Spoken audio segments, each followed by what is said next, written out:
il y a de plus en plus de personnes qui viennent consulter pour plusieurs raisons. La fertilité a diminué avec le temps.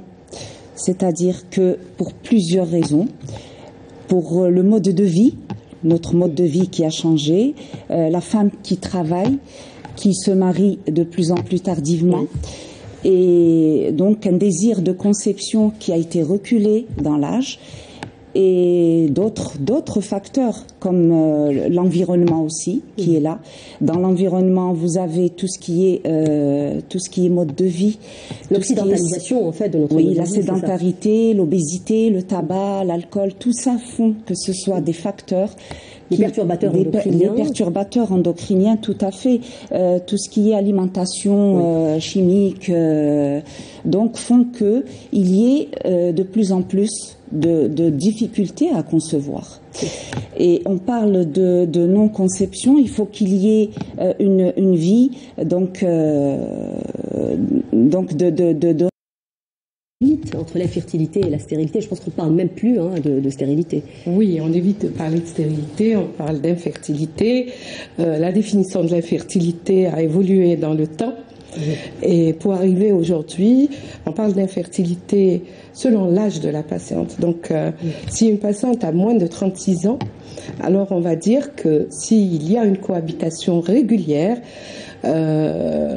et qu'il n'y a pas d'enfant sous la couette, eh ben, il y a un problème d'infertilité, il faut consulter. Après 36 ans, on n'attend pas 12 mois, c'est après 6 mois qu'il faut consulter et voir un peu ce qui ne va pas, parce que ça devient un peu urgent. Oui. Ça, c'est un des messages clés de cette émission. En tout cas, on essaiera d'appeler ou de pousser les gens à consulter, de ne pas attendre. Pour rester un peu sur les facteurs de risque, alors aujourd'hui aussi, on parle de cette infertilité. Je cite peut-être parce que vous êtes l'homme parmi nous ce soir, docteur Lemdeni, quand on parle un peu de l'infertilité, que justement les hommes auparavant ne consultaient pas. Donc on ne se rendait pas compte peut-être que les hommes aussi ont une part de responsabilité dans la fertilité du couple. Oui, ils ont une part assez importante. Il y a 30% de stérilité masculine. Les hommes maintenant s'y prêtent, ils viennent en consultation et quand on demande un spermogramme il y a quelques années derrière Mina peut vous le dire, c'était difficile. On parle de parité ou de parité, par exemple, quand on parle d'infertilité masculine, féminine, c'est la même chose à peu près aujourd'hui? À peu près, oui. On est à 30% dans chaque camp. Oui. On parle de 30% pour les hommes, 30% pour les femmes et de 30% pour mixte, absolument. C'est ça. Et de 10% d'inexpliqué. Voilà, absolument. Alors, juste à titre de rappel, on dit aujourd'hui qu'un homme produit 2 fois moins de spermatozoïdes que son grand-père, pour dire que c'est un fait, aujourd'hui, ce déclin justement spermatique. On va voir justement un reportage qui va revenir sur cette thématique. Regardez, c'est un reportage signé Yanis Belkacem. Chez un couple en cohabitation régulière, au-delà de 1 an. Près d'une femme sur 6 en âge de procréer est confrontée à ces difficultés majeures et les causes de l'infertilité sont multiples.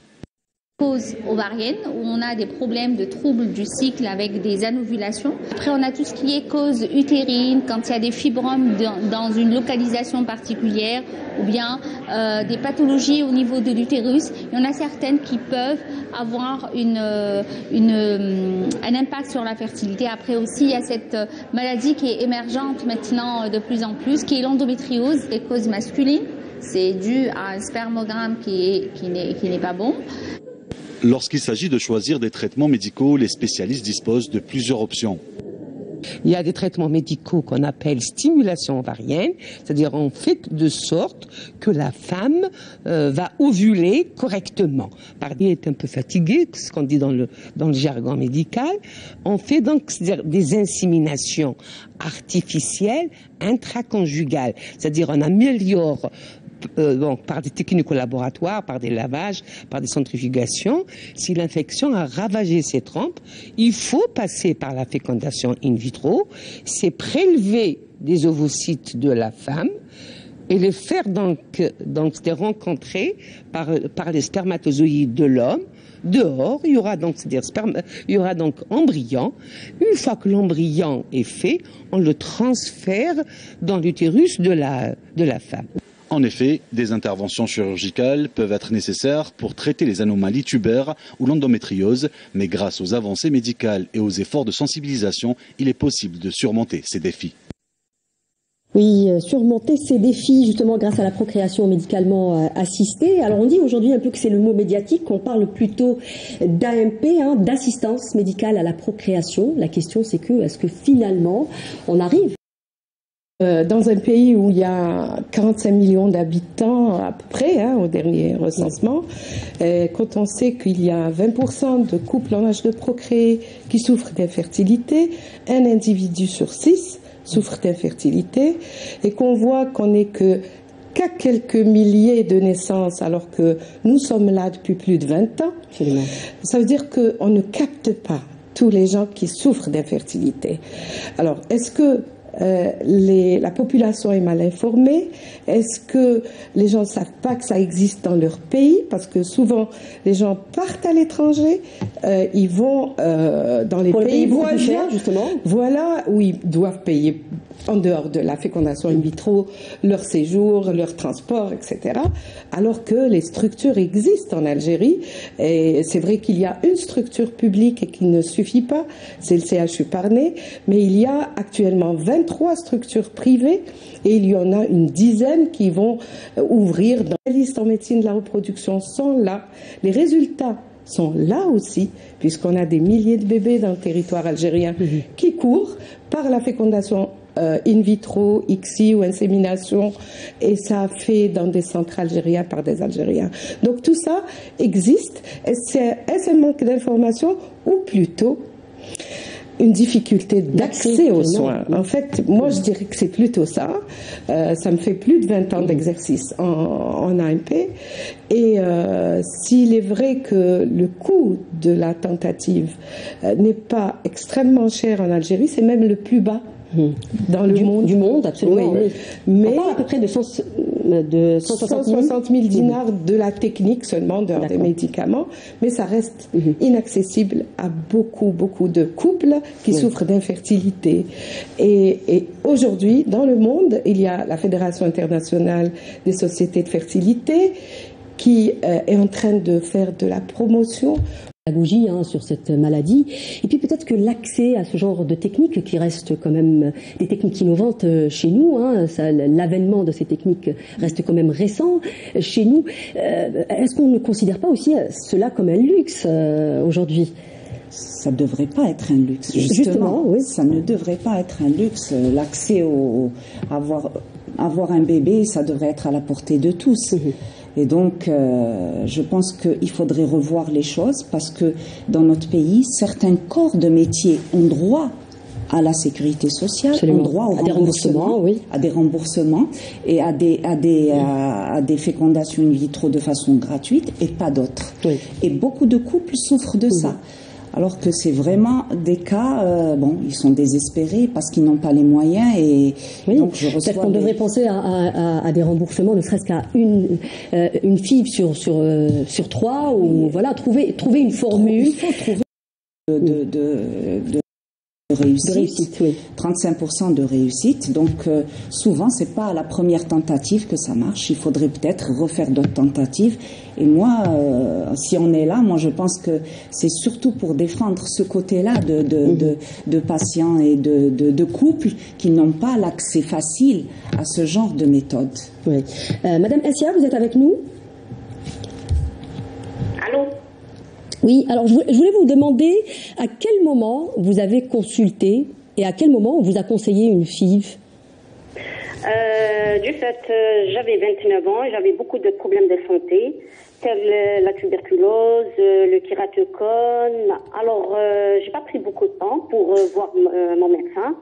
Et suite à plusieurs consultations, bien sûr périodiques, mes médecins ont constaté la présence d'un liquide au niveau des trompes. Oui. Allô? Oui, on vous entend. Continuez. La présence d'un liquide qui s'appelle normalement, bien sûr, un conseil chez eux et tout. Pour quelle est la solution? Quelle est la solution pour avoir un enfant? Ça vous faisait combien d'années sans enfant? 4 ans. Oui, vous avez attendu 4 ans et vous aviez 29 ans. Alors, à quel moment on doit consulter finalement alors, pour la patiente, elle avait 29 ans, elle a attendu 4 ans pour consulter. Est-ce que c'est long ou pas finalement, Docteur Mdani? En fait, c'est long, ça dépendra de l'étiologie de sa stérilité, en fait. Si elle est évidente, et comme a dit votre interlocuteur, elle avait 2 hydrosalpinx, l'indication en FIV était déjà posée. Pourquoi attendre 4 ans? Non, je veux dire dans l'absolu, alors pour parler peut-être au grand public ce soir, oui. Dans l'absolu, attendre 4 ans, est-ce que c'est long? Ça dépendra de l'âge de la femme, en fait. Parce que la victime, c'est toujours la femme. Oui. C'est pas du tout la même physiologie qui est portée chez la femme que chez l'homme. La spermatogénèse, c'est tous les 72 jours, on a un renouvellement du temps, en nombre et en qualité aussi.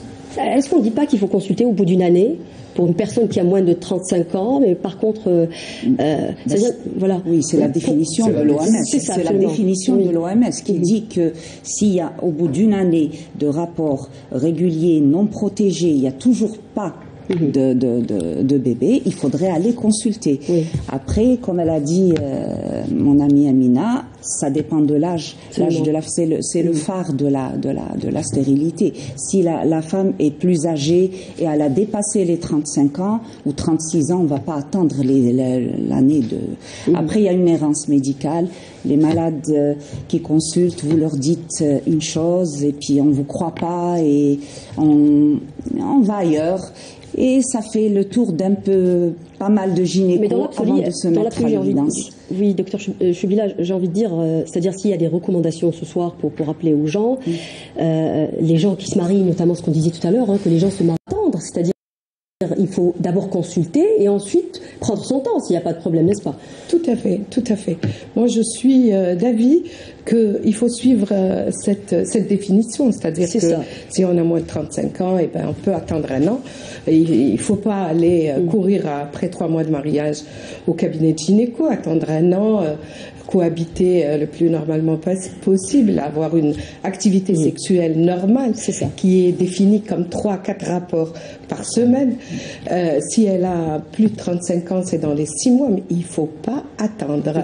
Il faut consulter et avoir une cause. Bon, il y a 10% dans lesquels on ne trouvera pas de cause, et puis la grossesse peut venir dans la 2e année, mais il faut aller prendre un avis, faire les examens. Aujourd'hui, il y a plein de patientes qui découvrent qu'ils sont en insuffisance ovarienne très très marquée, avec une réserve ovarienne très très basse, alors qu'elles n'ont que 30 ans. Celle-là, il ne faut pas qu'elle attende, c'est qu'il faut consulter. Et puis consulter à 2, n'est-ce pas, docteur Mdani? Parce qu'on a tendance, c'est ce que vous disiez tout à l'heure justement, que c'est la femme qui porte le fardeau justement de cette infertilité, alors que finalement non, il faut consulter à 2. Est-ce qu'on arrive finalement à avoir des consultations de couple? Oui, actuellement, oui. Mais la locomotive, c'est toujours la femme. C'est elle qui tire le fardeau. C'est ça. C'est elle qui tire le fardeau et c'est elle qui tire l'homme aussi à consulter, n'est-ce pas? Absolument. Oui. Vous savez, la femme, on lui dira de faire toutes les analyses qu'il faut, elle les fera. Mais l'homme, lui demander un petit spermogramme, c'est plus facile que, je sais pas, bon, ça c'est peut-être astreignant, mais il vous dira, c'est trop, écoutez, je peux pas.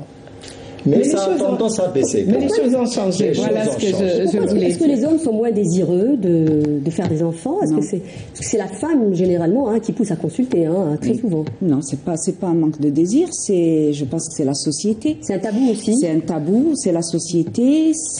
Moi j'ai des malades qui viennent et qui après elles traînent son mari parce que son mari lui dit moi je n'ai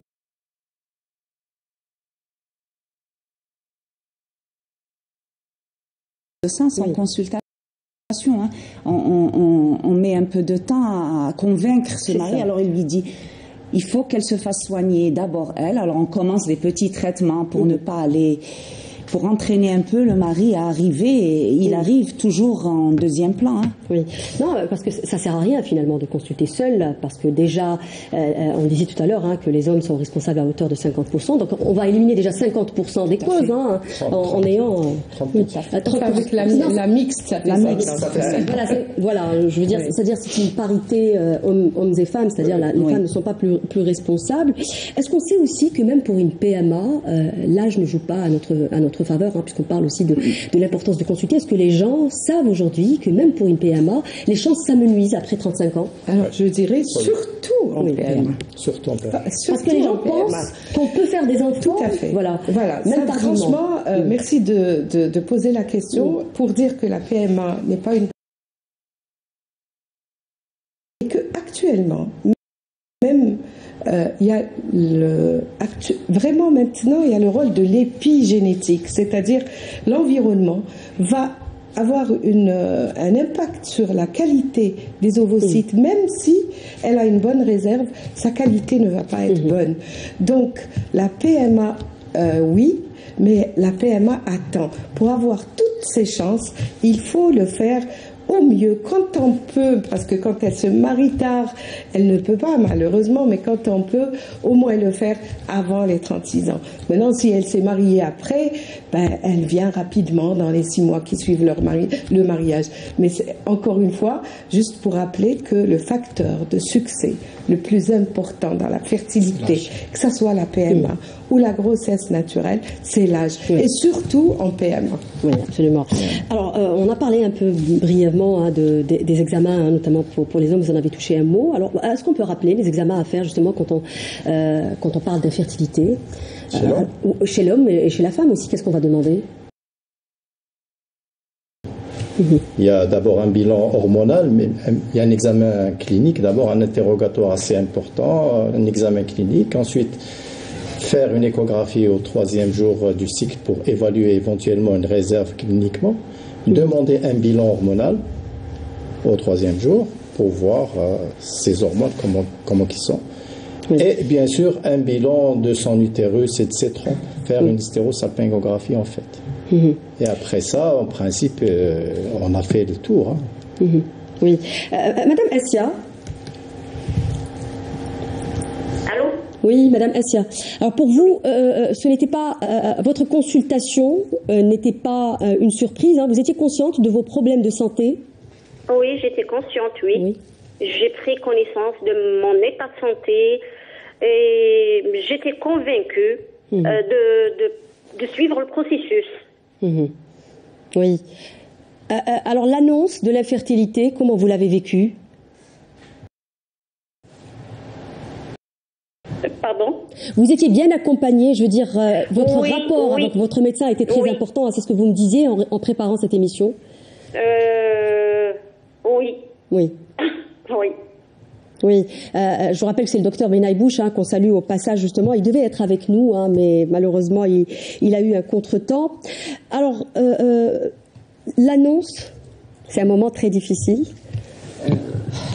Oui, mais bon. Parce que l'acceptation du diagnostic, c'est très important, docteur Chebila. Oui, déjà, bon, le couple arrive, il sait qu'il y a un échec de conception, donc il consulte, annoncer qu'il y a un problème et qu'on peut proposer une solution, les orienter vers un centre d'AMP et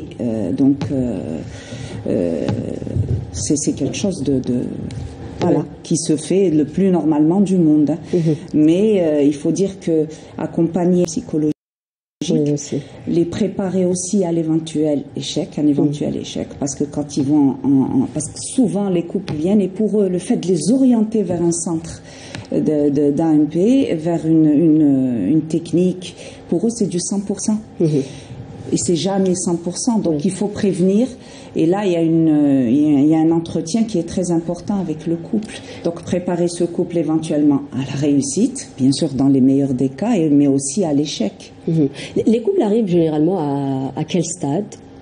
Tardivement?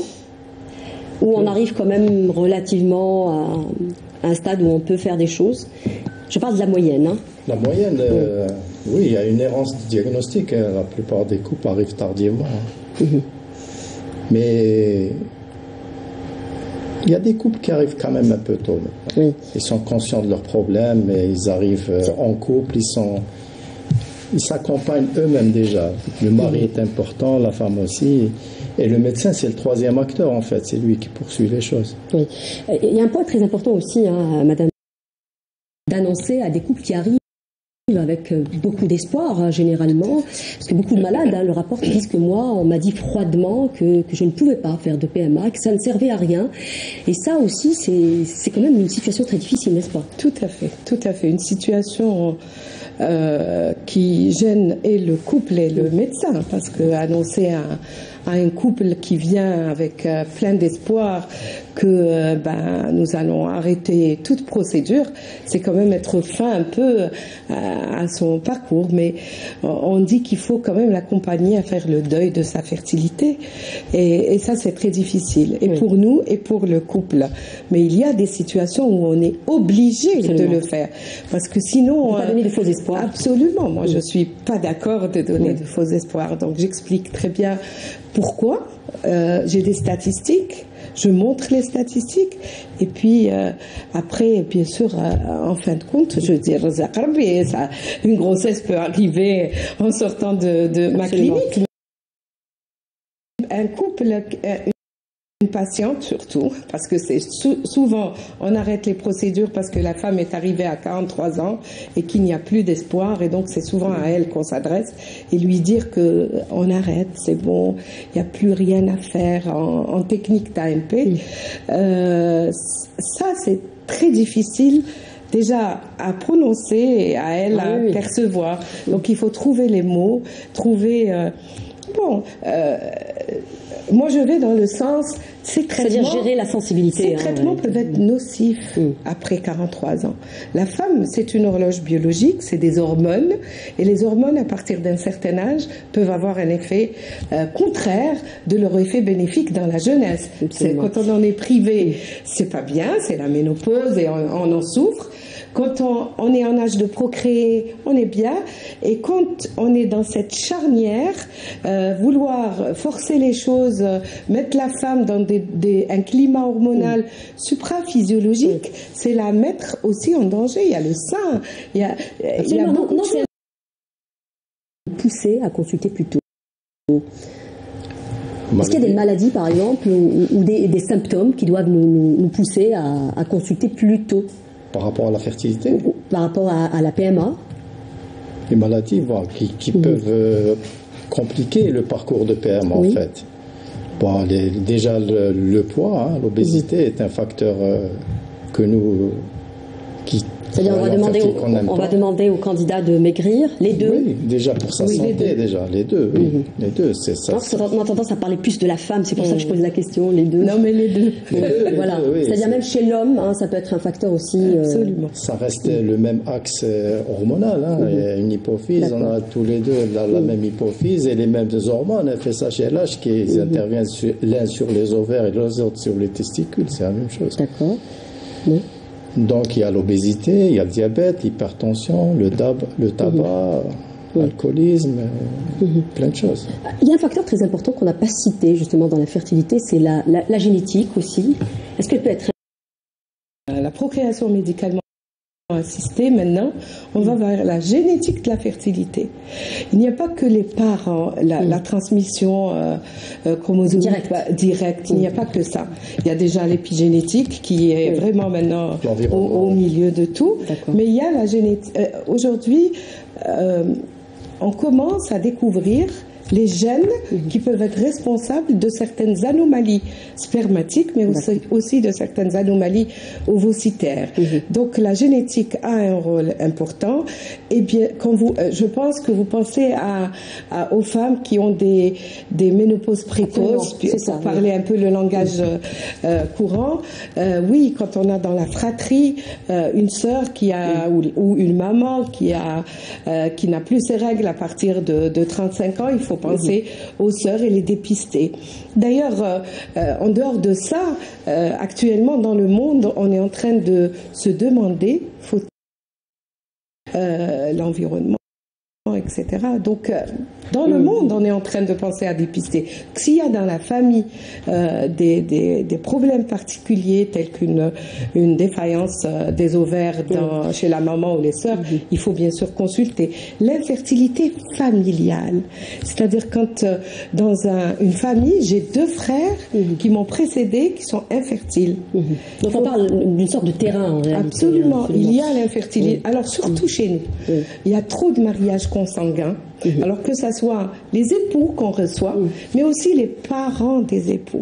D'accord. Et ça pose des problèmes. Alors il y a aussi, alors on a parlé tout à l'heure de l'endométriose, il y a aussi certaines chirurgies qui peuvent être, comme disait tout à l'heure Madame Assia pour la chirurgie des trompes aussi, ça aussi c'est des chirurgies qui peuvent être un problème pour la fertilité. Et puis il y a aussi la chimiothérapie, ça aussi, parce qu'on ne le dit pas assez, j'ai l'impression, on ne rappelle pas aux personnes qui ont fait des cancers par exemple à un âge jeune, qu'elles peuvent avoir des problèmes de fertilité aussi. C'est pas une priorité par rapport, je sais pas si au pronostic vital. Oui, tout à fait. Par rapport au pronostic, même chez les parents, si vous avez une petite jeune fille de 18 ans. Est-ce que vous pensez que là-dessus, pardon, docteur Lemdani, mais est-ce que vous pensez que là-dessus, les gens aujourd'hui sont suffisamment informés, parce que tout le monde ne le sait pas. Il y a beaucoup de gens qui ont fait de la chimiothérapie, on ne leur a pas forcément dit que cela affecterait leur fertilité. C'est injuste. Oui. C'est un manque d'information, un manque de cohésion entre nos confrères aussi. Oui. C'est ça, parce que en fait, c'est un message aussi, je pense, à donner ce soir pour les personnes, n'est-ce pas, docteur Chebila, pour les personnes peut-être qui sont sous chimiothérapie, pensez à la congélation, parce que vous la faites. Tout à fait. Donc il faut que les gens sachent, et ça commence un peu à se vulgariser, un peu, je dirais vraiment un peu, qu'il existe une jeunes qui sont atteints de cancer. Actuellement, les traitements de cancer sont plus performants et la guérison est liée.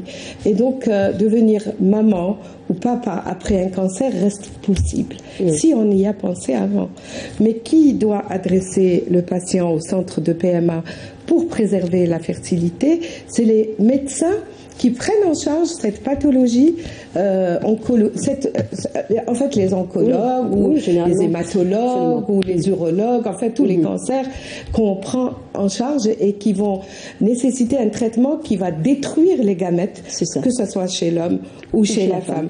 Donc la technique existe, les traitements de cancer existent, ils permettent la guérison des jeunes patients qui ont le droit de devenir maman et papa pourvu qu'ils le sachent. Mais le problème qu'on rencontre, c'est que maintenant certains médecins nous envoient, c'est des individus, c'est très rare que c'est des couples, c'est des gens qui ne sont pas encore mariés, jeunes, etc. Le problème qu'on rencontre, c'est qu'ils nous adresser un centre de FIV et on peut faire les choses en parallèle. Parfois, on est obligé d'intervenir chez l'oncologue, s'il vous plaît, décalez-lui le rendez-vous de chimio. C'est important. Alors, on en parle depuis tout à l'heure, la PMA, la procréation médicalement assistée. Finalement, c'est quoi? Ça consiste en quoi? Ça consiste en quoi? Vous voulez dire alors, les techniques, oui, et puis c'est quoi la différence? Qu'est-ce qu'on va faire justement? En PMA, on a plusieurs armes thérapeutiques. Il y a d'abord les armes médicamenteuses. Si on essaye un trouble d'ovulation, on peut donner un médicament et on arrange l'ovulation et elle fait son bébé. D'accord. La deuxième arme thérapeutique, c'est la chirurgie. S'il y a un problème au niveau de l'utérus, par exemple, il y a un myome qui gênerait une éventuelle nidation, par exemple, et un problème au niveau du col, etc., on peut traiter ça chirurgicalement et on pourra accéder à faire un bébé. Maintenant, en PMA pur, si vous voulez, il y a 3 sortes de PMA. Il y a l'insémination artificielle conjointe, c'est des indications généralement d'ordre masculin. Il y a de petites anomalies de sperme dans le cadre d'une asténospermie, par exemple, etc. Sinon, des problèmes au niveau du col, par exemple, une mauvaise glaire, des anticorps antispermatozoïdes qui n'arrivent pas à monter. En fait, c'est quelque chose de... C'est pas parce qu'il y a plus de laboratoires, peut-être, dans la FIV aussi, parce que pour l'insémination artificielle, tout se passe au niveau... On va tout injecter, attendre que ça se passe au niveau de l'utérus. Voilà, c'est pas ça la différence. On va préparer la dame à éventuellement faire un ou deux follicules. Et au jour J, lorsqu'on déclenche l'ovulation, le couple vient au centre de PMA, il donne son sperme, il est à 1 centimètre du fond utérin et c'est-à-dire qu'on diminue le parcours du spermatozoïde pour qu'il aille plus vite vers... Ça, c'est pour l'insémination artificielle. Ça, c'est pour l'insémination artificielle. D'accord. Alors, pour la FIV, alors il y a une préparation toujours sur le plan hormonal. Il y a une induction de l'ovulation, une préparation. Ensuite, il y a on convoque la malade avec une surveillance donc hormonale échographique de façon régulière. Et dès qu'il y a un certain nombre, donc plusieurs follicules qui arrivent, on va faire une ponction sous anesthésie générale. Il y a une ponction d'ovocytes. Donc, une fois que c'est ponctionné, on envoie ça au laboratoire chez le biologiste qui va faire un tri et va préparer donc avec le spermatozoïde. Donc tout se fait au niveau du laboratoire. Absolument. Une fois que l'embryon est fait, on fait ce qu'on appelle un transfert. On reconvoque la malade pour faire un transfert et le transfert peut être un transfert frais. Effectivement, c'est la méthode de PMA le plus pratiquée dans le monde. C'est pas juste en Algérie, mais en Algérie, on est vraiment à 100%. On est obligé presque. Voilà. Donc, ICSI, c'est Intracytoplasmic Sperm Injection. Donc, on injecte le spermatozoïde dans le cytoplasme de l'ovocyte.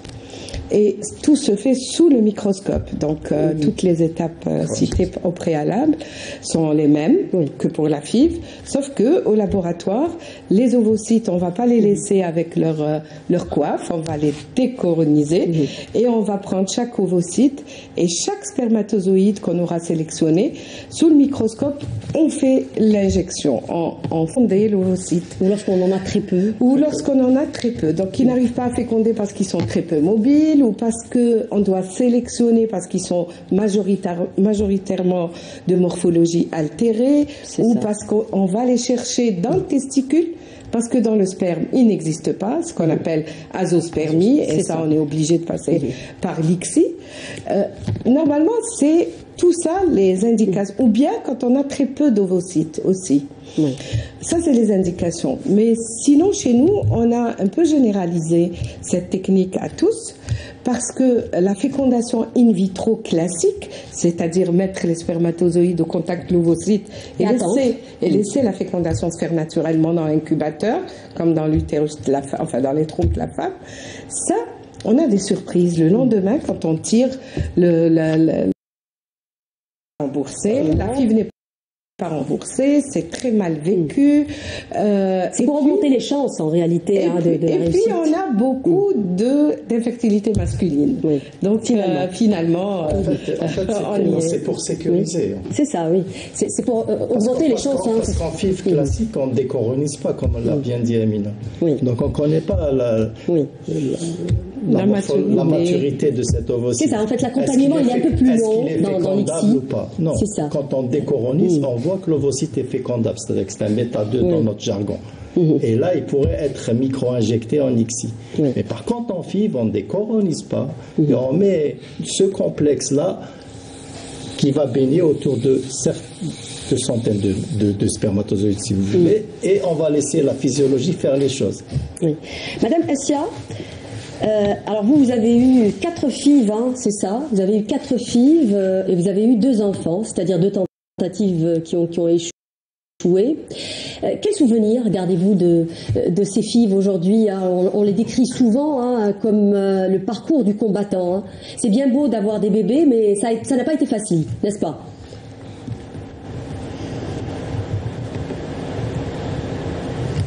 Madame Essia, vous nous écoutez? Allô? Oui. Allô? Oui. Alors je disais que quel souvenir gardez-vous de vos FIV? C'est souvent décrit comme un parcours du combattant. J'entends très très mal. Oui? Allô? Oui. J'entends très très mal. On va essayer de vous recontacter. Alors, on décrit comme... Alors, qui est éligible finalement pour la FIV? Alors, on disait tout à l'heure en gros que l'âge, c'est un facteur qui ne joue pas forcément à la faveur des couples infertiles. Finalement, ça s'adresse à qui? Choisir les bons cas, sélectionner les bons cas et donner le plus de chances. C'est-à-dire, mettre en avant le bénéfice du couple. Alors on a parlé de la stérilité masculine déjà, ou un problème au niveau cervical, c'est-à-dire au niveau du col, au niveau de son utérus, par des petits myomes ou des polypes qui vont gêner cette nidation, ou carrément une obstruction tubaire, c'est-à-dire un problème au niveau des trompes, ou comme la dame où elle a eu du liquide, c'est ce qu'on appelle un hydrosalpinx, qui est très délétère pour favoriser une grossesse. Et donc, elle a été obligée, on a dû traiter ces hydrosalpinx pour permettre à la fille de réussir. Voilà, donc, et il y a maintenant l'endométriose, on parle beaucoup d'endométriose. Après, au niveau ovarien, il peut y avoir des insuffisances ovariennes. Oui. Alors, on peut aller jusqu'à quel âge pour une PMA ou une FIV particulièrement? Jusqu'à 45 ans ou peut-être moins? Ou c'est différent quand les embryons sont frais? Le facteur âge est très important. Oui. C'est-à-dire ça dépendra des critères d'inclusion de chaque centre. Il y a des centres qui vont jusqu'à 43 ans, d'autres... Avec quel âge? Pour qui ça a marché? 43, 42 ans, oui, ça peut marcher. Oui, donc.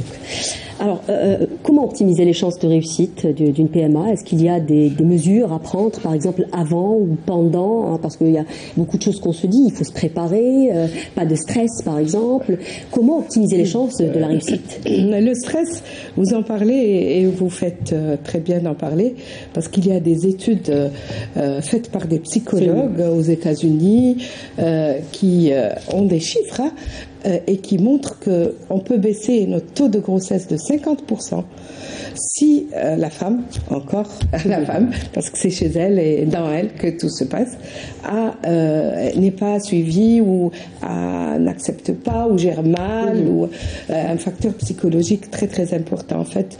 Et on le remarque même chez nous. Moi je dis, la PMA marche, chez qui elle marche le moins? En fait, elle marche le moins chez les personnes qui sont hyper stressées, qui veulent tout contrôler, qui veulent connecter pour avoir la grossesse. Et je dis, franchement, et ça on l'a remarqué, c'est les femmes qui sont d'un niveau intellectuel plus bas, qui pensent que c'est bon, ils sont venus chez le médecin et ils vont repartir avec l'enfant. Oui, ça marche. Oui. Ça marche très bien. Être en confiance. Donc il faut être en confiance, il faut lâcher prise et il faut laisser le médecin guider la chose et ne pas vouloir guider tout. Voilà. Oui. Alors le stress, on parle aussi de se reposer ou pas avant. Est-ce qu'il faut du repos ou pas? L'éviction peut-être de certains stimulants aussi, comme le café, la cigarette, l'alcool. Ça aussi, il faut les éviter. Ça, c'est d'une manière générale, vous allez me dire. Oui, ça, c'est délétère aussi. Délétère, oui. Antioxydants, oui. Faire du sport, être zen, oui. Quand elle arrive zen en PMA, ça marche, hein. Tout à fait. Il y en a qui proposent même de l'acupuncture. C'est ça, la psychologie, c'est très important. Très important. Docteur Lemdani, alors on parlait tout à l'heure.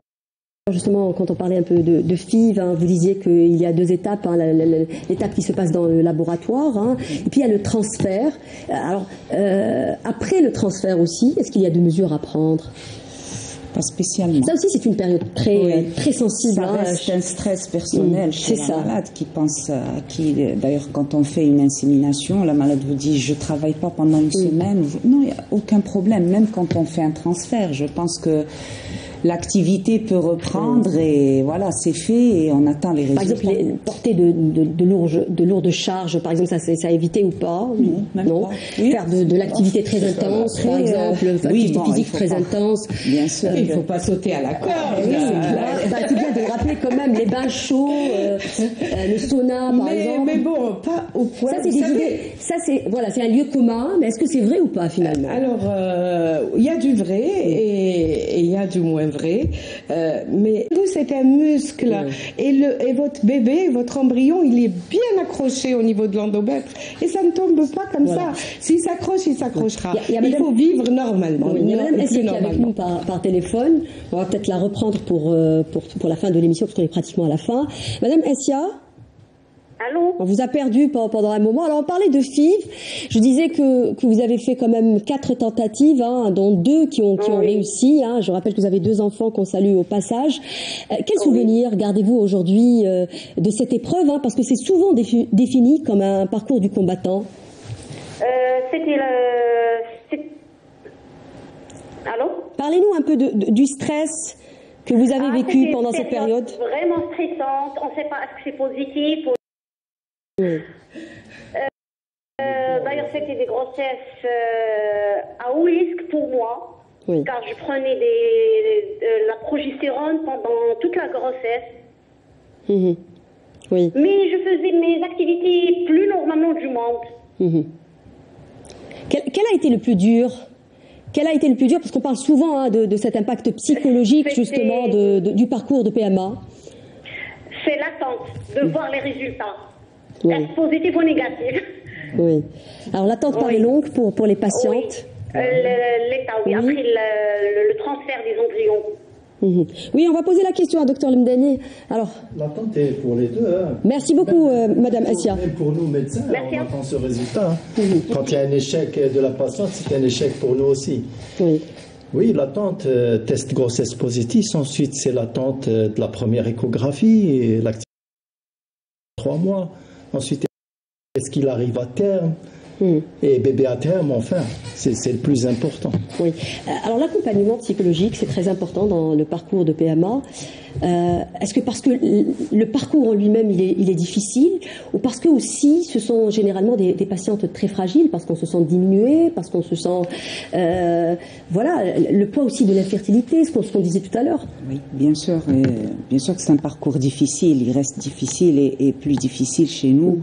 Puisqu'il y a personne ne doit être au courant. Des fois, le couple vient, il vous demande de ne pas annoncer, de ne pas dire que cette grossesse est venue par des moyens hors que naturels. Donc, il y a le poids de la société et beaucoup la plupart des couples qui n'annoncent pas qui sont passés par une AMP pour avoir leur bébé. Psychologiquement, oui. Pour le couple, comme l'a annoncé Madame Assia, c'est l'attente surtout.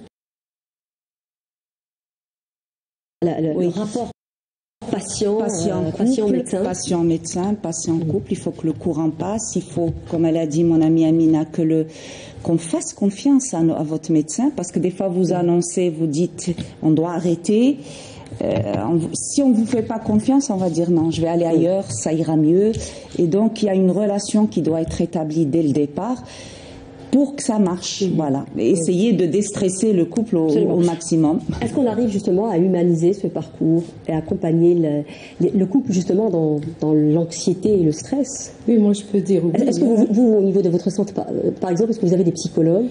Alors, plus maintenant, elle est partie, elle a quitté le territoire national, malheureusement, comme pas mal. Malheureusement pour nous. Mais oui, on en avait une qui était mise à la disposition des couples. Mais je vous dis, c'est très ambigu en fait. On est dans une société